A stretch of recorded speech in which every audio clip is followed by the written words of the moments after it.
জাতীয় নির্বাচনের প্রতিটি ভোট কেন্দ্রের সিসি ক্যামেরা চায় জামায়াতে ইসলামী। অর্থ বরাদ্দে ইউরোপীয় ইউনিয়নের সহযোগিতা চেয়েছে দলটি।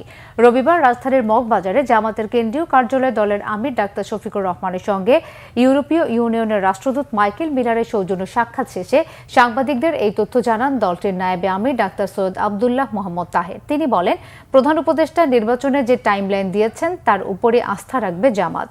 নির্বাচন পর্যবেক্ষণে ইউরোপীয় ইউনিয়নকে পরিদর্শক দল পাঠানোর কথাও বলা হয়েছে। জামাতের এই নেতা বলেন, নারী সংস্কার কমিশনের প্রস্তাবে যৌনকর্মীদের শ্রমিক হিসেবে স্বীকৃতির প্রস্তাব নারীদের জন্য চরম অপমানজনক। তিনি জানান, নারীদের অংশগ্রহণ জামাতের 43%, যা অন্য দলের চেয়ে বেশি।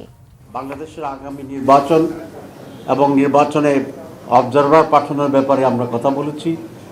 ইকুয়াল প্লেইং ফিল্ড তৈরি হওয়ার জন্যে বিশেষ করে প্রত্যেকটি বুথে ইলেকশনে সিসি ক্যামেরা যাতে সংযোজিত থাকে আমরা এটা প্রস্তাব করেছি। তারা এই প্রস্তাবকে এনকারেজ করেছে এবং এই জন্য যে হিউজ বাজেট দরকার আমরা তাদেরকে বলেছি তারা যেন এক্ষেত্রে সেভাবে আমাদেরকে সহযোগিতা করে।